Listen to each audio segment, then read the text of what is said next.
Ideal gas equation पढ़ा था, 11वीं क्लास का टॉपिक है। और इसी टॉपिक के कंटिन्यूएशन में हमने आपको बॉयल्स लॉ पढ़ाया। स्टेट ऑफ मैटर जो टॉपिक है उसमें बॉयल्स लॉ पढ़ाया, आपको चार्ल्स लॉ पढ़ाया, एवोगैड्रोस लॉ पढ़ाया, और उसी की मदद से, उसकी हेल्प से हमने कैलकुलेट करके दिखाई आपको आइडियल गैस इक्वेशन। कैसे कैलकुलेट करते हैं आइडियल गैस इक्वेशन, ये भी आपको सिखाया। अब उसी की मदद से आपने ये भी सीख लिया था कि हम लोग जनरल गैस इक्वेशन कैसे कैलकुलेट करते हैं, कि how can you calculate general gas equation. इस क्वेश्चन का भी आंसर आपको मैंने इससे पहले वाली वीडियो में दे दिया है। तो आज जो हमारा टॉपिक है डिस्कस करने के लिए, वो टॉपिक हमारे पास है, टॉपिक का नाम है relation between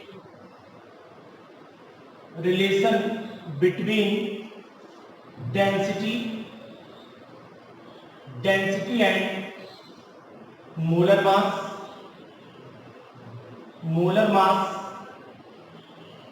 of A gas, या आइडियल गैस अगर लेना चाहें तो आइडियल गैस का भी आप कंसीडरेशन कर सकते हैं।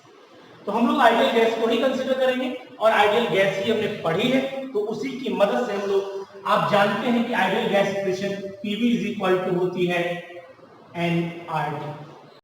आप जानते हैं, अच्छे से जानते हैं कि आइडियल गैस इक्वेशन क्या होती है, PV is equal to nRT। अब आप हमें ये बताइए कि n is equal to number of moles क्या होता है, number of moles is equal to होता है मास अपॉन मोलर मास, ये भी आप जानते हैं। यानी कि अगर हम इसे स्मॉल w मान लेते हैं और इसे कैपिटल M मान लेते हैं मोलर मास को, या अगर आप mm मानना चाहें तो ये भी लिखा जा सकता है, लेकिन हम कैपिटल M मान लेते हैं ये मोलर मास। तो number of moles is equal to mass upon molar mass, किसका, गैस का ही तो होगा। तो अब हम इस वैल्यू को पुट कर देते हैं, PV इज इक्वल टू हो जाता है हमारे पास W upon capital M into RT। अब V को नीचे भेज देते हैं, तो P is equal to W upon M into V, और ऊपर हमारे पास है RT। अब आप जानते हैं कि mass upon volume is equal to होता है डेंसिटी, तो इसका मतलब हो गया हमारे पास जो फार्मूला जनरेट होके आता है वो मास अपॉन वॉल्यूम, यानी P इज इक्वल टू लिख सकते हैं DRT अपॉन M। तो ये एक फार्मूला, और M इज इक्वल टू यहीं से बन जाएगा, M इज इक्वल टू बन जाएगा DRT अपॉन P। तो ये रिलेशन आ जाता है कि मोलर मास जो होता है किसी भी गैस का, मोलर मास उसकी डेंसिटी के इनवर्सली प्रोपोर्शनल आपको दिखाई देगा। यानी कि ये एक दूसरे, अगर ये बढ़ेगा तो ये घटेगा, इस बात का आपको ध्यान रखना पड़ेगा। तो ये रिलेशन है, ये एग्जाम में पूछा जाता है, एग्जाम में खूब आता है इसको क्वेश्चन कि what is the relation between density and molar mass of an ideal gas. तो आइडियल गैस अगर है तो नंबर ऑफ मोल्स 1 रख दिया जाएगा, यानी कि यहाँ 1 ग्राम, और मोलर मास 1 यूनिट लिया जाएगा। तो उसी तरीके से हम लोग इस बात का ध्यान रखेंगे ये रिलेशन कैलकुलेट कैसे किया जाता है। इसी के साथ बच्चों यहाँ पर जो वर्ड, जो लेटर एक R आ रहा है, इसको हम लोग गैस कांस्टेंट के नाम से जानते हैं। तो ये गैस कांस्टेंट एक्चुअल में है क्या, कैसे डिफाइन किया गया ये गैस कांस्टेंट, उसको भी मैं आपको इसी के साथ एक्सप्लेन करके दिखाता हूं। आपने पढ़ा कि PV is equal to nRT एक आइडियल गैस इक्वेशन होती है, तो हम R की वैल्यू, यानी PV इज इक्वल टू होता है PV इज इक्वल टू होता है nRT, तो R इज इक्वल टू हो जाएगा PV अपॉन देखिए बताइए n इंटू T।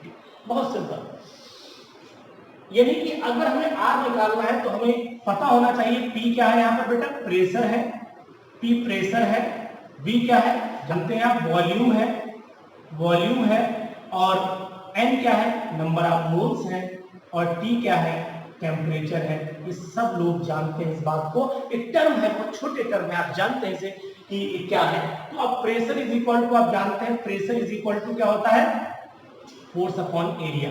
तो अब हम लोग pressure is equal to force upon area into volume. अब आप देखें क्या होता है, वॉल्यूम अपॉन में आ जाएगा मोल्स इनटू टेम्परेचर आ गया।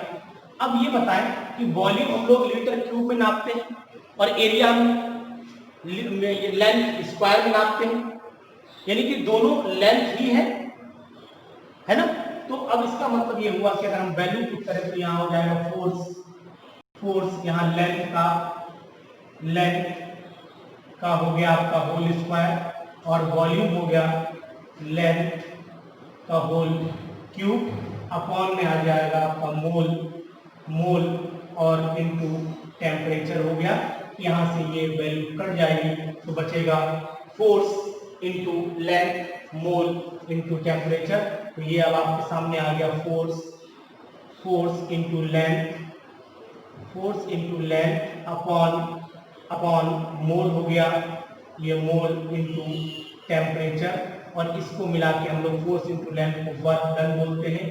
तो यहाँ वर्क लिख सकते हैं अपॉन मोल हो गया इनटू टेम्परेचर। अब आप आसानी से बता सकते हैं कि R एक्चुअल में है क्या। R को आप लोग एक्सप्लेन कैसे करेंगे, तो R represents the work done, R represents the work done of unit mole यानी 1 mole of gas at 1 kelvin temperature बोल सकते हैं, एट डेफिनेट टेम्परेचर बोल सकते हैं, पर डिग्री पर मोल भी बोल सकते हैं, पर डिग्री पर मोल भी बोला जा सकता है।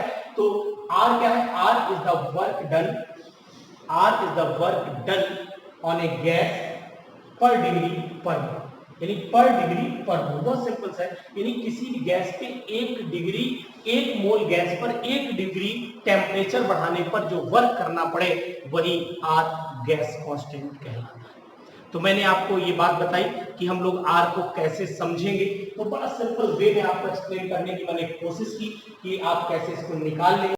अब यहाँ पर एक चीज मैं आपको और बता दूं, देखिए क्या है कि अगर आपके मन में आ रहा है कि ये लेंथ मैंने क्यों लिया है, वॉल्यूम लीटर में होता है, तो वॉल्यूम जब भी लीटर में लिया जाता है तो लीटर में जब भी नापी जाती है तो हम लोग लेंथ विड्थ और क्या हाइट, ये सब चीजें नापते हैं। जैसे हमने हाइट नाप ली, लेंथ नाप ली, विड्थ नाप ली, तो ये सब चीजें नाप के ही हम लोग वॉल्यूम निकालते हैं, इसलिए हमने यहाँ पर लेंथ को यूज किया है। इस बात का तो आपके मन में कंफ्यूजन नहीं आना चाहिए। और एरिया क्या होता है, मीटर स्क्वायर है, तो मीटर स्क्वायर है क्या, नापना है ना, लेंथ ही तो है वो, है ना, मीटर भी तो लेंथ, जो लेंथ की जो यूनिट निकल के आती है वो तो मीटर ही निकल के आती है। तो इसी तरीके से लेंथ दोनों को हमने रखा यहाँ पर, आप अपने मन में कंफ्यूजन बिल्कुल ना रखिएगा।